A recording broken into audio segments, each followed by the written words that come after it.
नमस्कार, जय हिंद साथियों। स्वागत है आप सभी का आपके अपने यूट्यूब चैनल अमन स्टडी पॉइंट में।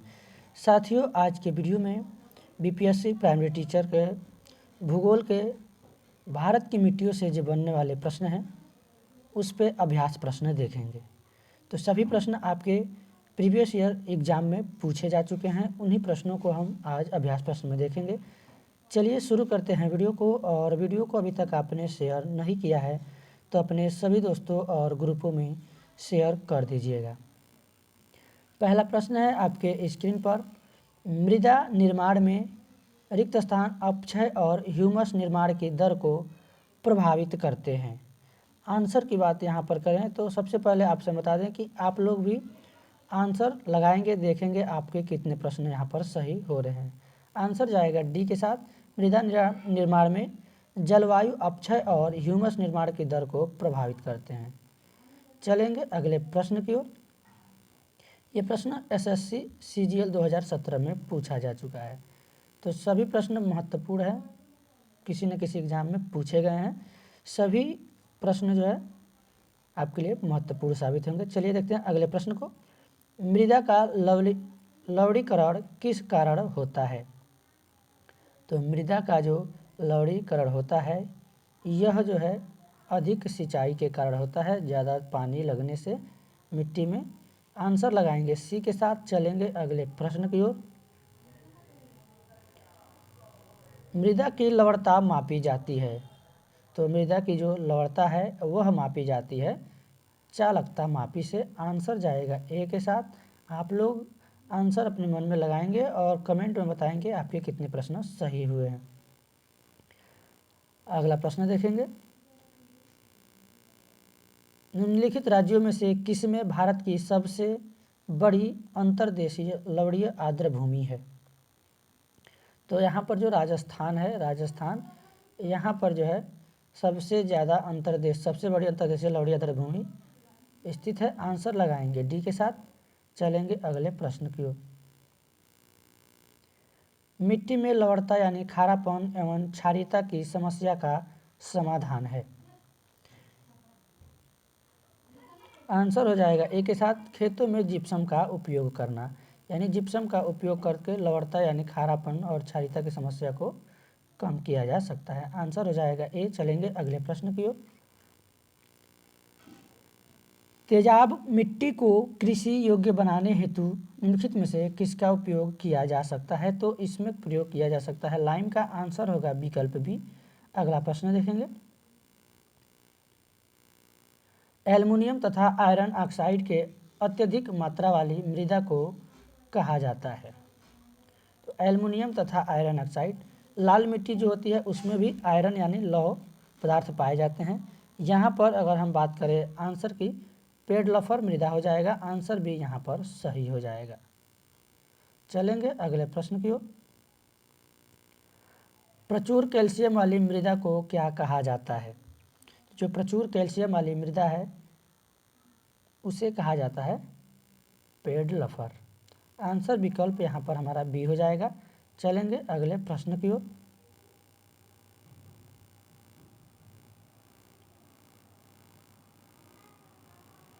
अगला प्रश्न है, भारतीय मृदाओं में जिस सूक्ष्म तत्व की सर्वाधिक कमी है वह है?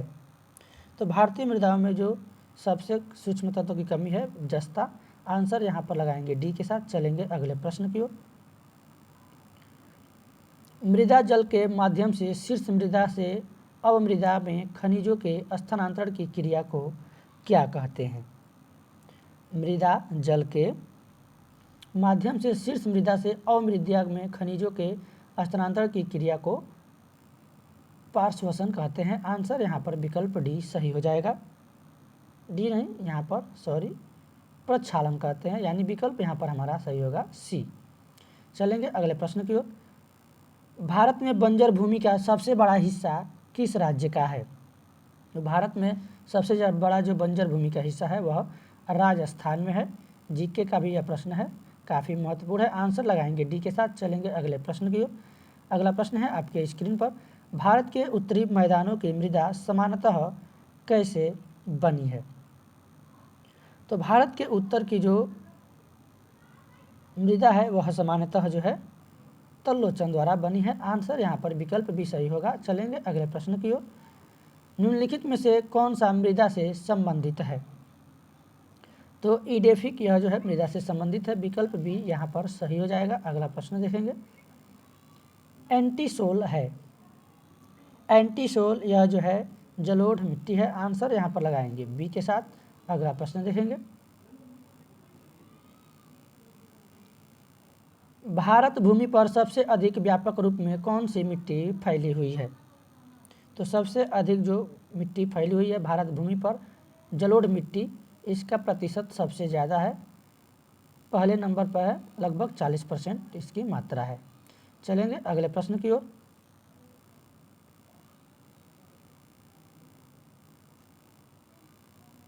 भारत में सबसे अधिक उपजाऊ मृदा कौन सी है? तो भारत में सबसे अधिक जो उपजाऊ मृदा है जलोढ़ मृदा है। आंसर यहाँ पर विकल्प सी हो जाएगा। अगला प्रश्न देखेंगे।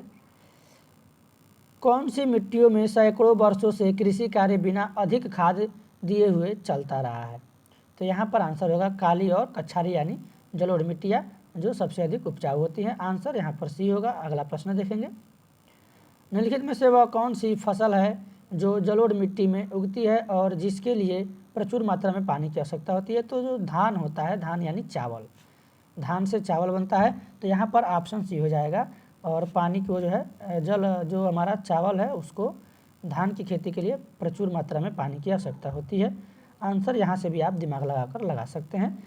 धान की खेती के लिए सर्वाधिक आदर्श मृदा कौन सी है? तो धान की खेती के लिए सबसे जो आदर्श मृदा होती है जलोढ़ मिट्टी। आंसर हो जाएगा सी। चलेंगे अगले प्रश्न की ओर। गंगा की जलोढ़ मृदा की गहराई भूमि सतह के नीचे लगभग है। तो जलोढ़ मृदा की लगभग इसको माना गया है 6000 मीटर तक, 2000 से 6000 मीटर तक माना जाता है। कुछ वैज्ञानिक 600 मीटर से भी इसको मानते हैं। आंसर यहाँ पर लगाएंगे हम बी के, कि ये पूछा गया है भूमि सतह के नीचे पूछा गया है। नीचे लगभग 6000 मीटर तक पाया जाता है। विकल्प बी यहाँ पर सही होगा। अगला प्रश्न है। गंगा के मैदानों की पुरानी कक्षारी जलोढ़ मिट्टी कहलाती है?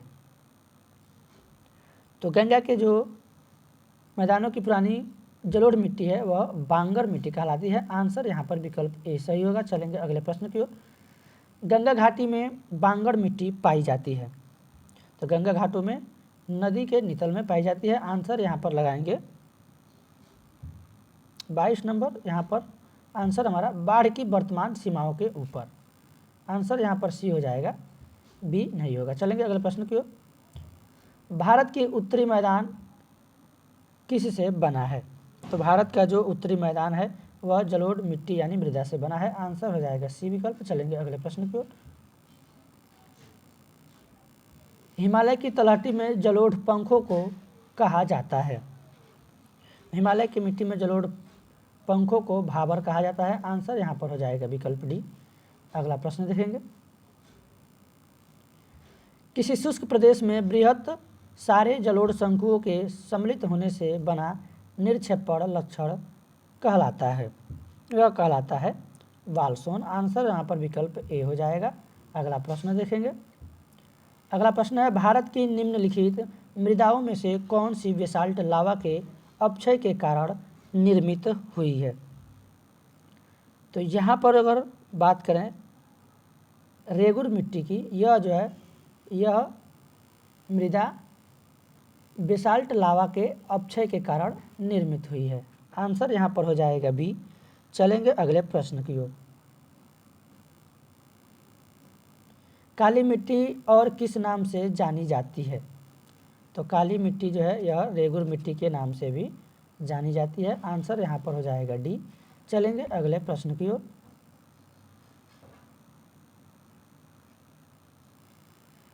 अगला प्रश्न है आपके स्क्रीन पर। देश की निम्नलिखित मिट्टियों में से किसे स्वतः कृष्य मिट्टी कहा जाता है?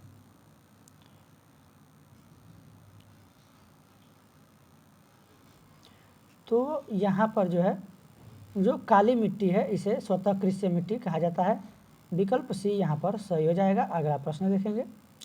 रेगुर मिट्टी सबसे ज़्यादा है, यानी सबसे ज़्यादा रेगुर मिट्टी कहाँ पाया जाता है, तो यह पाया जाता है महाराष्ट्र में। विकल्प भी सही हो जाएगा। अगला प्रश्न देखेंगे।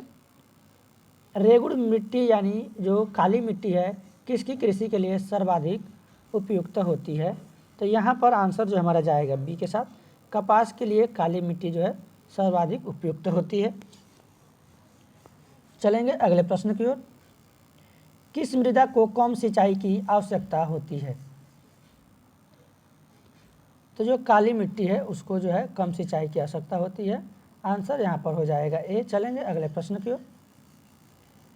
किस प्रकार की मिट्टी में कार्बनिक पदार्थों की अधिकता होती है, कार्बनिक पदार्थों की जो अधिकता होती है काली मिट्टी में सबसे ज़्यादा होती है। विकल्प भी यहाँ पर सही हो जाएगा। चलेंगे अगले प्रश्न की ओर।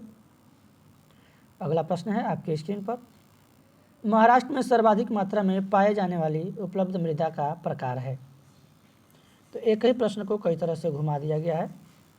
काली मिट्टी हो जाएगा। आंसर विकल्प यहाँ पर बी होगा। अभी हमने एक और प्रश्न देखा था जो है काली मिट्टी से संबंधित, जो कि महाराष्ट्र में पाई जाती है सबसे ज़्यादा महाराष्ट्र में। अभी हमने ये प्रश्न देखा था। कहीं कहीं पर रेगुर मिट्टी आएगा, उसी रेगुर मिट्टी को ही काली मिट्टी के नाम से हम लोग जानते हैं। चलिए देखते हैं अगले प्रश्न को। निम्नलिखित में से कौन सी मृदा कपास की खेती के लिए अधिक उपयुक्त है, तो अभी हमने काली मिट्टी रेगुर मिट्टी देखा था। आंसर यहाँ पर लगाएंगे विकल्प ए के साथ। ये प्रश्न कई बार परीक्षाओं में रिपीट हुए हैं इस बार, इसलिए ये प्रश्न आपको कई तरह से घुमा के पूछे गए हैं, तो कई तरह से घुमा के पूछे जा सकते हैं। भारत में काली मिट्टियों के बारे में निम्नलिखित में से कौन सा कथन सही नहीं है। अब एक बार इस चारों विकल्पों को सही से हम लोग देखेंगे। महाराष्ट्र में खूब मिलती है, काली मिट्टी के बारे में पूछा गया है, सही बात है, मिलती है अधिक मात्रा में। विकास बेसाल्ट चट्टान पर हुआ है, क्या इसका विकास हाँ चट्टान पर हुआ है, ये भी सही है। जैविक पदार्थ में संपन्न परंतु लोहे में विपन्न है। स्वतः जुताई वाली मिट्टियाँ हैं। अब यहाँ पर अगर हम बात करें जैविक पदार्थ में संपन्न परंतु लोहे में विपन्न है, यह जो है ऑप्शन गलत है। पूछा गया है कौन सा कथन सही नहीं है, इसलिए आंसर लगाएंगे सी के साथ। चलेंगे अगले प्रश्न की ओर। अगला प्रश्न है कथन ए काली मिट्टी कपास की खेती के लिए उपयुक्त है, सही विकल्प है। उनमें जैव प्रचुर मात्रा में होता है, सही है। नीचे दिए गए कूट कैसे सही उत्तर चुनिए। ए तथा आर दोनों सही है, परंतु आर ए की सही व्याख्या नहीं है। ए तथा आर दोनों सही है तथा आर ए की सही व्याख्या है। सी में दिया गया है सही है परंतु आर गलत है, ए गलत है परंतु आर सही है। तो ए तो हमारा पहले सही है, ये ऑप्शन नहीं होगा, ए गलत नहीं है। और अगला ऑप्शन कह रहा है कि ए सही है परंतु आर गलत है। तो यहाँ पर अगर हम बात करें ऑप्शन सी की, क्योंकि ए विकल्प हमारा सही है और आर विकल्प क्या है, गलत है। आंसर जो हमारा हो जाएगा यहाँ पर विकल्प सी। चलेंगे अगले प्रश्न की ओर। निम्नलिखित मृदाओं में से कौन सी ग्रेनाइट एवं नाइस के अपक्षय से निर्मित होती है, तो यहाँ पर जो मृदा है लेटेराइट मिट्टी, जिसको मखरला के नाम से भी जानते हैं, यह जो है ग्रेनाइट और नाइस के अपक्षय से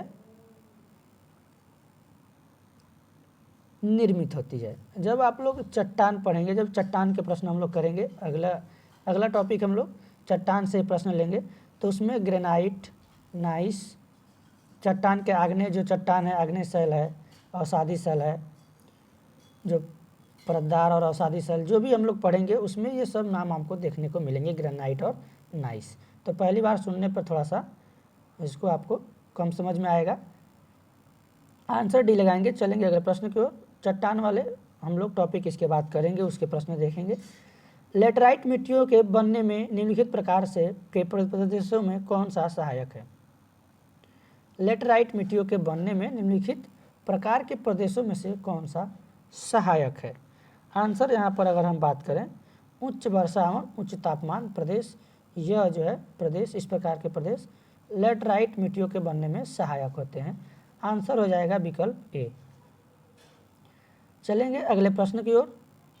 लेटराइट उत्पादित होती है, जो लेटराइट मिट्टी है वह किस प्रकार उत्पादित होती है? तो यह निक्षालन तथा ऑक्सीकरण द्वारा उत्पादित होती है। विकल्प सी यहाँ पर सही हो जाएगा। अगला प्रश्न देखेंगे। लेटेराइट मिट्टी महत्वपूर्ण रूप से पाई जाती है। लेटेराइट जो मिट्टी है वह जो है मालाबार तटीय क्षेत्रों में पाई जाती है। आंसर यहाँ पर विकल्प ए हो जाएगा। अगला प्रश्न देखेंगे। मखरैला लेटेराइट मिट्टी का विकास किसका परिणाम होता है? यह जो परिणाम होता है निथरन यानी लीचिंग का। आंसर यहाँ पर लगाएंगे इस विकल्प सी के साथ। अगला प्रश्न देखेंगे। ऊंचे क्षेत्रों में लेटेराइट मृदा की रचना होती है। ऊंचे क्षेत्रों में जो लेटेराइट मृदा की रचना होती है वह अम्लीय होती है। आंसर हो जाएगा सी। विकल्प सी यहाँ पर आंसर होगा। अगला प्रश्न देखेंगे। रिक्त स्थान मिट्टी की ऊपरी परत में स्थित रसायनों का पानी में घुले होने के कारण मिट्टी का निचली परतों में या भूजल में होने वाला संचालन है। तो यहाँ पर हमारा जो आंसर जाएगा डी के साथ। लीचिंग मिट्टी के ऊपरी परत में स्थित रसायनों के पानी में घुले होने के कारण मिट्टी की जो निचली परत है या भूजल में होने वाला यह जो है क्या है? संचालन है, लीचिंग। आंसर लगाएंगे डी के साथ। अगला प्रश्न देखेंगे। भारत के पूर्वी और पश्चिमी तटों में पाई जाने वाली मिट्टी है। तो भारत के पूर्वी और पश्चिमी हिस्सों में जो मिट्टी पाई जाती है वह लेटेराइट मिट्टी होती है। विकल्प बी यहाँ पर सही हो जाएगा। चलेंगे अगले प्रश्न की ओर। निम्न में से किन राज्यों में आपको गुलाबी लेटेराइट मिट्टी मिल सकती है? तो जो पश्चिम बंगाल और आंध्र प्रदेश में जो है यहाँ पर गुलाबी लेटेराइट मिट्टी मिल जाती है। विकल्प यहाँ पर लगाएंगे। आंसर हमारा होगा ए। विकल्प ए के साथ आंसर लगाएंगे। अगला प्रश्न है। निम्नलिखित में से किस राज्य में लेटेराइट मिट्टी पाई जाती है? हमने काली मिट्टी अभी पढ़ा, सबसे अधिक राजस्थान में पाई जाती है। अब यहाँ पे पूछा गया है किस राज्य में लेटेराइट मिट्टी पाई जाती है। यहाँ पर जो है कर्नाटक और तमिलनाडु। आंसर लगाएंगे डी के साथ। डी विकल्प हमारा सही हो जाएगा। अगला प्रश्न है। निम्नलिखित में से किस राज्य में लेटेराइट मिट्टी पाई जाती है? तो यहाँ पर ऑप्शन दिया गया है। आंसर हमारा जो जाएगा ए के साथ, केरल। केरल में भी लेटेराइट मिट्टी पाई जाती है। अभी हमने इसके ऊपर भी प्रश्न देखा किस राज्य में लेटेराइट मिट्टी पाई जाती है। तो यहाँ पर कर्नाटक, तमिलनाडु और केरल, यानी ये ऑप्शन में आपको जहाँ भी दिखेंगे आपको आंसर लगाना है केरल के साथ लेटेराइट मिट्टी। अगला प्रश्न है। लेटेराइट मिट्टी कहाँ पाई जाती है? लेटेराइट मिट्टी पाई जाती है आर्द्र तथा शुष्क जलवायु वाले उष्णकटिबंधीय क्षेत्रों में। आंसर डी हो जाएगा। चलेंगे अगले प्रश्न की ओर। भारत में निम्नलिखित में से कौन मृदा समूह लोहे का अतिरिक्त होने के कारण अनुर्वर होता जा रहा है? तो यहाँ पर जो है लेटेराइट मिट्टी है, यह जो मृदा है इसमें लोहे का अतिरिक्त होने के कारण अनुर्वर होता जा रहा है। विकल्प यहाँ पर हो जाएगा डी। अगला प्रश्न देखेंगे। वह मिट्टी जो वर्षा के कारण गहन निक्षालन की ओर प्रवृत्त है क्या कहलाती है? तो वह जो मिट्टी है लेटेराइट मिट्टी कहलाती है। विकल्प यहाँ पर भी सही हो जाएगा। वह मिट्टी जो वर्षा के कारण गहन निक्षालन की ओर प्रवृत्त है वह लेटेराइट मिट्टी कहलाती है। अगला प्रश्न देखेंगे। निम्नलिखित कथनों में कौन लेटेराइट मिट्टियों के लिए सही नहीं है? ये बहुत ही अवलक्षित मिट्टियाँ हैं। कौन सा सही नहीं है ये बताना है। ये आर्द्र अयनवृत्तीय प्रदेशों की मिट्टियाँ हैं, उनकी उर्वरता कम होती है, यानी ये तीनों विकल्प सही है। इसमें पूछा गया है कौन सा सही नहीं है, यानी उनमें चूना प्रचुर मात्रा में पाया जाता है, यह विकल्प गलत है। आंसर लगाएंगे डी के साथ। चलेंगे अगले प्रश्न की ओर। भारत में लेटेराइट मिट्टी के बारे में निम्न में से कौन सा कथन सत्य नहीं है? फिर से लेटेराइट मिट्टी से ही प्रश्न है।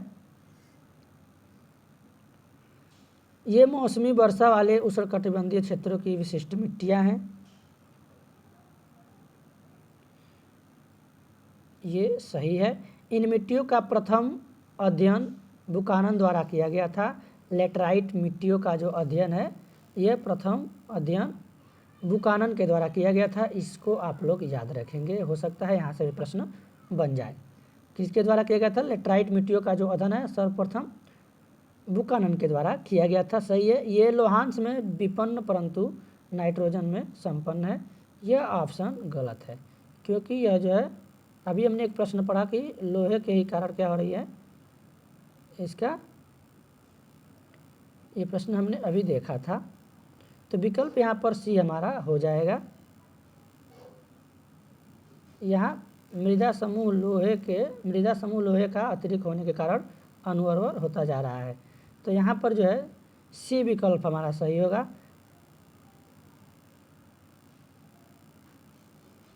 और सह्याद्री एवं पूर्वी घाट के शिखरों पर इनका पूर्ण विकास हुआ है। ये विकल्प सही है, यानी आंसर लगाएंगे डी सी के साथ, क्योंकि ये जो है विकल्प गलत है। कथन पूछा गया कौन सा सही नहीं है, सी विकल्प सही होगा। अब यहाँ पे एक कूट वाला प्रश्न है, इसको थोड़ा सा हम लोग स्क्रीन छोटा करेंगे। भारत की लेटराइट मिट्टियों के बारे में निम्नलिखित में से कौन से कथन सही है? वे साधारणतः लाल रंग की होती है, वे नाइट्रोजन और पोटास से समृद्ध होती है, उनका राजस्थान और उत्तर प्रदेश में अच्छा विकास हुआ है, इन मिट्टियों में टेपियोका और काजू की अच्छी उपज होती है। नीचे दिए गए कूट का प्रयोग कर सही उत्तर चुनिए। तो यहाँ पर अगर हम बात करें कूट 2 और 3 और 4, 1, 2 और 3 इस प्रकार से दिए गए हैं, 1 और 4। तो यहाँ पर पूछा गया है कौन से कथन सही है, तो सही कथन चुनकर हम लोग यहाँ पर बताएंगे। अगर यहाँ पर हम बात करें, ये जो मिट्टी है साधारणतः लाल होते हैं और इसमें जो है इन मिट्टियों में टैपियोका काजू की अच्छी उपज होती है, यानी ये दोनों जो कथन हमारे विकल्प में होंगे वही विकल्प सही होंगे। यानी यहाँ पर पहला बी और सी डी, यानी सी विकल्प में दिया गया है पहला और चौथा कथन। आंसर लगाएंगे सी के साथ। चलेंगे अगले प्रश्न की ओर।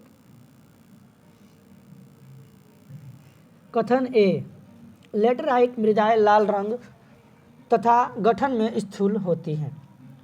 प्रचुर फास्फोरिक अम्ल तथा सिलिका इन मृदाओं का विशिष्ट रंग एवं गठन प्रदान करते हैं। ए और आर कूट दिया गया है, नीचे दिए गए कूट से सही उत्तर चुनिए। ए और आर दोनों सही है, परंतु आर ए की सही व्याख्या नहीं करता है। ए और आर दोनों सही हैं तथा आर ए की सही व्याख्या करता है। ए सही है परंतु आर गलत है, ए गलत है परंतु आर सही है। यहाँ पर अगर बात करें लेटराइट मृदा जो रंग में क्या होती हैं, लाल होती हैं और गठन में स्थूल होती है। तो ए विकल्प तो हमारा सही है, परंतु प्रचुर मात्रा में फास्फोरिक अम्ल और सिलिका इन मृदाओं का विशिष्ट रंग और गठन प्रदान करते हैं, यह गलत। आंसर की बात करें तो सी विकल्प यहाँ पर सही हो जाएगा। अगला प्रश्न देखेंगे। किस मिट्टी में केशिका सबसे अधिक प्रभावशाली होती है? केशिका जो है चिकनी मिट्टी में सबसे अधिक प्रभावशाली होती है। विकल्प बी यहाँ पर सही हो जाएगा। अगला प्रश्न देखेंगे। पौधे को सबसे अधिक पानी किस मिट्टी में मिलता है? तो पौधे के जो है सबसे अधिक पानी जो है चिकनी मिट्टी में मिलता है। आंसर यहाँ पर लगाएंगे विकल्प बी के साथ। बढ़ेंगे अगले प्रश्न की ओर। दोमट मिट्टी यानी जो दोमट मिट्टी है, लोम मिट्टी में मिट्टी का कौन सा कण मिलता है? तो दोमट मिट्टी में सभी प्रकार के कण पाए जाते हैं, चिकनी मिट्टी के कण, बालू के कण और पांसु कण, यानी विकल्प यहाँ पर लगाएंगे डी के साथ। चलेंगे अगले प्रश्न की ओर। भारत में लाल मिट्टी सामान्यतः कौन से क्षेत्र में पाई जाती है? लाल मिट्टी पाई जाती है दक्षिणी पठार के पूर्वी और दक्षिणी भाग में, दक्षिणी पठार के पूर्वी और दक्षिणी भाग में। आंसर हो जाएगा विकल्प सी। चलेंगे अगले प्रश्न की ओर। अब फटाफट हम लोग 100 प्रश्नों को यहाँ पर पूरा कर लेते हैं। अगला प्रश्न है, लाल मृदा में लाल रंग किसके अलेपन के कारण आ जाता है? तो इसमें जो है आयरन की मात्रा होती है, लोहा के कारण। विकल्प यहाँ पर सी सही हो जाएगा। चलेंगे अगले प्रश्न की ओर। अगला प्रश्न है आपके स्क्रीन पर। भारत में कुछ भागों में यात्रा करते हुए आप देखेंगे कि कहीं कहीं लाल मिट्टी पाई जाती है। मिट्टी के इस रंग का प्रमुख कारण क्या है? तो उसका जो प्रमुख कारण है फेरिक ऑक्साइड की विद्यमानता। फेरिक ऑक्साइड बोले तो Fe आयरन लोहा। तो ये कई प्रश्न को 2 तरह से घुमा के पूछा गया है। चलेंगे अगले प्रश्न की ओर। दंड कार्य क्षेत्र में मुख्यतः पाई जाती है, दंड कार्य क्षेत्र में पाई जाती है लाल और पीली मिट्टियाँ। आंसर यहाँ पर विकल्प हमारा डी हो जाएगा। विकल्प डी के साथ आंसर लगाएंगे। बढ़ेंगे अगले प्रश्न की ओर। अगला प्रश्न है, छत्तीसगढ़ के अधिकांश भाग की विशेषता है। तो यहाँ की जो विशेषता है, यहाँ पर लाल मिट्टी पाई जाती है। विकल्प हमारा डी सही हो जाएगा। चलेंगे अगले प्रश्न की ओर। और अगला प्रश्न है आपकी स्क्रीन पर, चाय की खेती के लिए कौन सी मिट्टी सर्वाधिक उपयुक्त है। तो चाय की खेती के लिए जो मिट्टी है, पीली मिट्टी, भूरी और लाल। अगर बात करें मृदा को कितने भागों में बांटा गया है, तो पूरे 8 भागों में बांटा गया है। और पूछा जाए भारत में कितने प्रकार की मिट्टियाँ पाई जाती हैं, तो आंसर आपको 2 तरह के मिल सकते हैं, या तो एक जगह 8 मिलेगा, एक जगह 5। तो प्रश्न के हिसाब से हमको आंसर लगाना होता है कि कहाँ 5 लगाएंगे, कहाँ 8 लगाएंगे। तो यहाँ पर जो है विकल्प ए सही होगा। चलेंगे अगले प्रश्न की ओर। लाल मिट्टी के बारे में निम्नलिखित में से कौन सा एक कथन सही है। यह पोटास से समृद्ध है, यह ह्यूमस से समृद्ध है, यह लौह यौगिकों से समृद्ध है। जहाँ भी लोहा आयरन आपको देखने को मिले, फेरिक ऑक्साइड मिले, आंसर लगाएंगे आंख बंद करके। विकल्प सी यहाँ पर हमारा सही हो जाएगा। अगला प्रश्न देखेंगे, भारत की लाल मृदाओं के बारे में निम्नलिखित कथनों में से कौन सा सही है। मृदा का रंग उसमें फेरिक ऑक्साइड के अंश के कारण लाल है, ये विकल्प सही है। चलिए अगला कथन भी देख लेते हैं। लाल मृदाएं चूना, ह्यूमस, पोटास से भरपूर है, ये समृद्ध होती है और उनकी संरचना चूड़शील होती है। दिए गए कूट में को चुनिए, केवल 1 और 3, केवल 1, केवल 2, 1, 2 और 3। अब यहाँ पर अगर हम बात करें आंसर की, तो यहाँ पर जो है मृदा का रंग उसमें फेरिक ऑक्साइड के अंश के कारण लाल होता है, और ये संरंध्र होती है और उनकी संरचना चूड़शील होती है। यानी पहला और तीसरा जिस विकल्प में आपको दिखे, यानी विकल्प ए। आंसर लगाएंगे ए के साथ। बढ़ेंगे अगले प्रश्न की ओर। अगला प्रश्न है आपके स्क्रीन पर, लोनी और क्षारीय मृदा का भारत में एक और नाम है। यानी लोनी और क्षारीय मृदा को और किस नाम से जानते हैं, उसे कलर के नाम से जानते हैं। आंसर लगाएंगे विकल्प सी के साथ। चलेंगे अगले प्रश्न की ओर।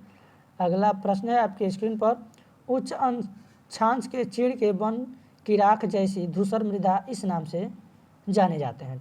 टुंड्रा मृदा, पॉडसाल्स, या लाल तथा पीत मृदा, या फिर धूसर भूरी मृदा।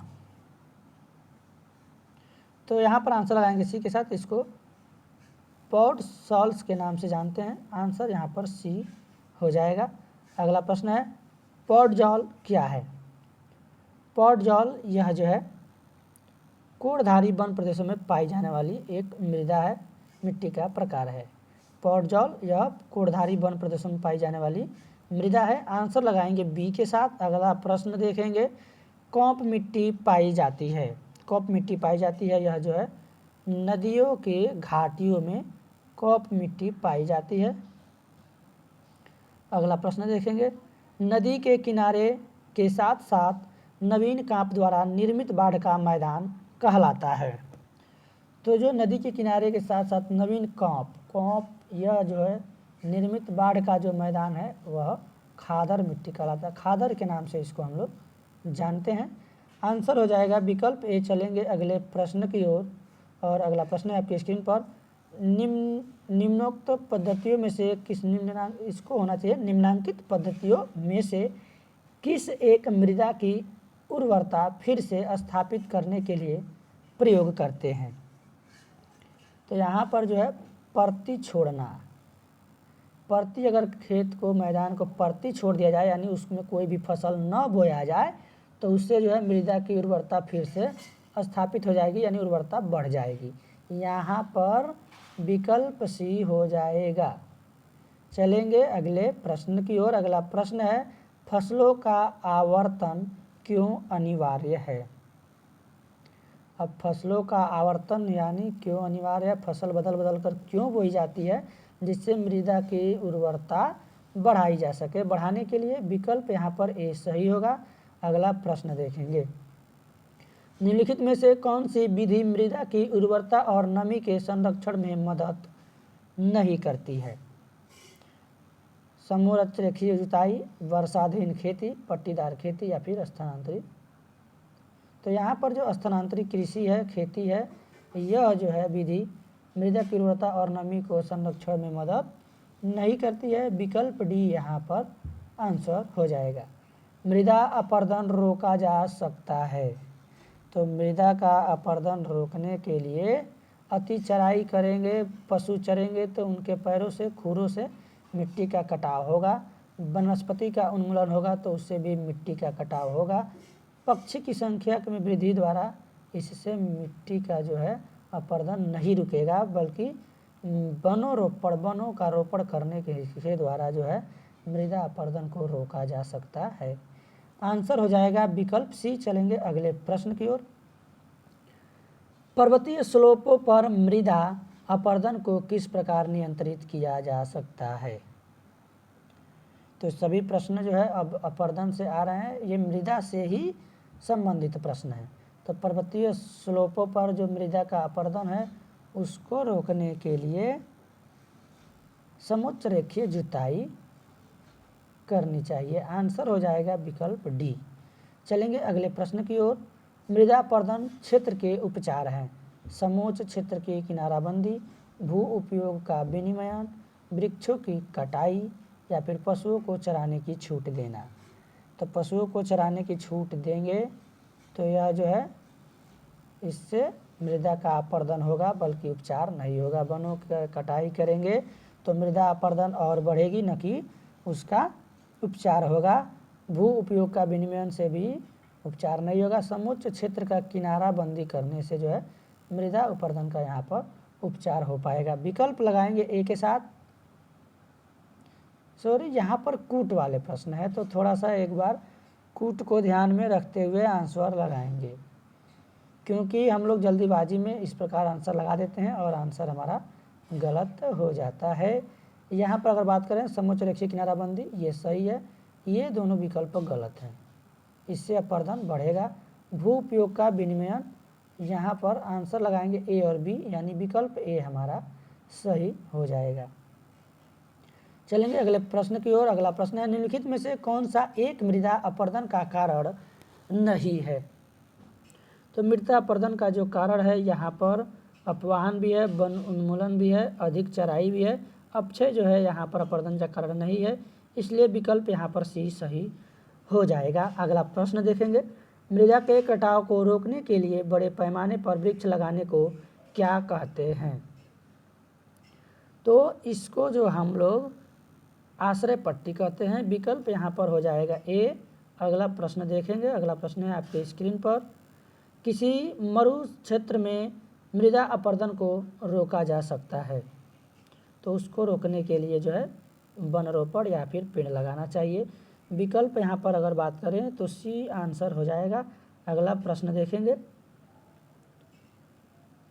हिमनद के द्वारा लाए गए पदार्थ जैसे छोटे बड़े शैल, रेत एवं तलछट मिट्टी निक्षेपित होते हैं, जिन्हें हिमनद रिक्त स्थान कहा जाता है। तो इसे हिमनद हिमोड कहा जाता है। आंसर लगाएंगे ए के साथ। चलेंगे अगले प्रश्न की ओर। हिमोड एक प्रकार का मृदा अपरदन है जो निम्नलिखित में से किसके कारण होता है? यह होता है हिमनद के कारण। आंसर हो जाएगा विकल्प ए। अभी इसी से जुड़ा हुआ प्रश्न हमने ऊपर देखा, हिमनद से जुड़ा हुआ क्या है? हिमोड, हिमनद, हिमोड। तो दोनों को आप लोग कनेक्ट कर लेंगे और इसी के हिसाब से आंसर लगा लेंगे। अगला प्रश्न देखेंगे। निम्नलिखित में से भारत का कौन सा क्षेत्र मृदा अपरदन से अत्यधिक प्रभावित है? तो मृदा अपरदन से जो भारत का सबसे अधिक क्षेत्र अपरदन से जो प्रभावित है वह मालवा का पठार है। विकल्प यहाँ पर भी सही हो जाएगा। चलेंगे अगले प्रश्न की ओर। मालवा का पठार नहीं, सॉरी, यहाँ पर जो है चंबल की घाटी हो जाएगी। तो थोड़ा जल्दीबाजी में आंसर यहाँ पर गलत नहीं लगाना है। चलिए डी विकल्प को यहाँ पर सही लगाएंगे। चलेंगे अगले प्रश्न की ओर। अगला प्रश्न है, चंबल घाटी के खोह खड्डों के निर्माण का कारण निम्नलिखित में से किस प्रारूप का अपरदन है? तो यहाँ पर जो है यह अवनालिका प्रारूप का अपरदन है। विकल्प डी यहाँ पर सही हो जाएगा। अगला प्रश्न देखेंगे। भारत में निम्न में से किस क्षेत्र में मृदा अपरदन की समस्या गंभीर है? तो यहाँ पर जो है अपर्दन की समस्या जो सबसे गंभीर है शिवालिक की पहाड़ियों के पाद क्षेत्र में यानी निचले क्षेत्र में। आंसर हो जाएगा यहाँ पर विकल्प ए। चलेंगे अगले प्रश्न की ओर। अगला प्रश्न है, भारत में मृदा अपक्षय की समस्या संबंधित है वनोन्मूलन से, अतिशय वर्षा से, अतिशय कृषि से या फिर अतिचारण से। यहाँ पर कूट दिए गए हैं और कूट के हिसाब से प्रश्न का आंसर बताना है। तो अगर यहाँ पर ए में दिया गया बी सी एवं डी, ए बी सी में दिया गया ए सी डी बी एवं डी। तो यहाँ पर अगर बात करें अतिशय सबसे अधिक सर्वाधिक वर्षा और अतिचारण यानी पशुओं के चरने से, ये दोनों जो है भारत में मृदा अपक्षय की समस्या से संबंधित है। यानी विकल्प की अगर बात करें तो विकल्प हमारा यहाँ पर डी सही हो जाएगा। चलिए देखते हैं अगले प्रश्न को। और अगला प्रश्न है आपके स्क्रीन पर, निम्नलिखित में से क्या मृदा संरक्षण की जैव पद्धति है। तो मृदा संरक्षण की जो जैव पद्धति है वह है समोच्च कृषि। आंसर लगाएंगे ए के साथ। चलेंगे अगले प्रश्न की ओर। अगला प्रश्न है आपके स्क्रीन पर, मृदा संरक्षण की उस विधि को क्या कहते हैं जिसमें समोच्च रेखाओं के पर रोधिकाएँ बनने के लिए पत्थरों घास मृदा का उपयोग किया जाता है और रोधिकाओं के सामने जल एकत्र करने के लिए खाइयाँ बनाई जाती हैं। तो इसको हम लोग क्या कहते हैं, इसको जानते हैं समोच्च रेखीय रोधिकाएँ। विकल्प यहाँ पर बी सही हो जाएगा। चलेंगे अगले प्रश्न की ओर। अगला प्रश्न है आपके स्क्रीन पर, मृदा संरक्षण की उस विधि को क्या कहते हैं जिसमें तटीय प्रदेशों और शुष्क प्रदेशों में पवन गति को रोकने के लिए वृक्ष कतारों में लगाए जाते हैं ताकि मृदा आवरण को बचाया जा सके। तो इसको हम लोग जानते हैं रक्षक मेखलाएँ। रक्षक मेखलाएँ वृक्षों को कतार में लगाया जाता है, इसको हम लोग कहते हैं रक्षक मेखलाएँ, ताकि मृदा के आवरण को क्या किया जा सके, बचाया जा सके, जो मृदा का घेरा है उसे बचाया जा सके। विकल्प डी यहाँ पर सही होगा। अगला प्रश्न है आपके स्क्रीन पर, मृदा संरक्षण के संदर्भ में निम्नलिखित प्रचलित पद्धतियों पर विचार कीजिए। सस्यावर्तन, फसलों का हेरफेर, बालू की बाढ़, वेदिका निर्माण यानी टेरेसिंग, वायुरोध। भारत के मृदा संरक्षण के लिए उपयुक्त में से कौन सी विधियाँ उपयुक्त समझी जाती हैं। अब यहाँ पर कूट वाले प्रश्न हैं, केवल 2 और 4, केवल 1, 2 और 3, केवल 1, 3 और 4 या फिर 1, 2, 3 और 4। तो ये प्रश्न काफ़ी इम्पोर्टेंट महत्वपूर्ण है। अगर कुछ प्रश्न आसान भी बनते हैं, कुछ कठिन प्रश्न भी बनते हैं। अगर कठिन प्रश्न बनते हैं तो इसी प्रकार के आपके प्रश्न यहाँ पर बनेंगे। तो यहाँ पर अगर बात करें 1, 3, 4, बालू की बाढ़ लगाएंगे तो यह तो है हवा से उड़ जाएगा, हवा से भी उड़ जाएगा, पानी आएगा तो यह ऐसे ही बह जाएगा। तो इसलिए यहाँ पर 2 वाला विकल्प नहीं होगा, 1, 3 और 4। यानी कि आंसर अगर हम यहाँ पर बात करें 1 और 3, 4, सी विकल्प यहाँ पर सही हो जाएगा। चलिए अगले प्रश्न को देखते हैं। रिक्त स्थान मृदा के ह्यूमस निर्माण की दर को प्रभावित करते हैं कौन से जो हैं, तो यहाँ पर जलवायु जो है यह मृदा के ह्यूमस निर्माण की दर को प्रभावित करते हैं। यहाँ पर आंसर जो है हम लगाएंगे सी के साथ। चलेंगे अगले प्रश्न की ओर। भारत के कक्ष का रण किस लिए प्रसिद्ध है। भारत के कक्ष का जो रण है यह किस लिए प्रसिद्ध है। ज्वारीय मिट्टी के मैदान के लिए, उपजाऊ मृदा के चलते या फिर घनी वनस्पति के चलते। तो यह जो है ज्वारीय मिट्टी के मैदान के चलते जो है भारत का जो कक्ष है, कक्ष का रण है, यह प्रसिद्ध है। आंसर ए के साथ जाएगा। चलेंगे अगले प्रश्न की ओर। रिक्त स्थान को सामान्य रूप से शैल, मलबा या ढाल से गिरने वाली मिट्टी के बृहद संचलन के रूप में परिभाषित किया जा सकता है। तो भूस्खलन को जो है सामान्य रूप से शैल, मलबा या ढाल के से नीचे गिरने वाली मिट्टी के बृहद संचलन के रूप में परिभाषित किया जा सकता है। विकल्प यहाँ पर डी सही हो जाएगा। अगला प्रश्न है आपके स्क्रीन पर, भूमि कारक को अन्य रूप में जाना जाता है। तो भूमि कारक को अन्य रूप में जो है मृदीय कारक के रूप में जाना जाता है। आंसर यहाँ पर हो जाएगा डी विकल्प। चलेंगे अगले प्रश्न की ओर। अगला प्रश्न है, समुद्र के बहिर्विष्ट भूमि कहलाती है। जो समुद्र की बहिर्विष्ट भूमि होती है वह कहलाती है प्रायद्वीप। आंसर यहाँ पर हो जाएगा विकल्प भी। चलेंगे अगले प्रश्न की ओर। 2 नदियों के बीच उपजाऊ भूमि को कहते हैं? जो दो नदियों के बीच जो उपजाऊ भूमि होती है उसे हम दोआब कहते हैं। दो नदियों के बीच उपजाऊ भूमि को क्या कहते हैं? दोआब कहते हैं। आंसर जाएगा सी के साथ। प्रश्न को याद रखेंगे। अगला प्रश्न है, ह्यूमस उदाहरण है। तो ह्यूमस जो उदाहरण है वह जैविक कोलाइड का उदाहरण है। ह्यूमस किसका उदाहरण है? जैविक कोलाइड का उदाहरण है। ऑप्शन यहाँ पर सी सही होगा। अगला प्रश्न देखेंगे।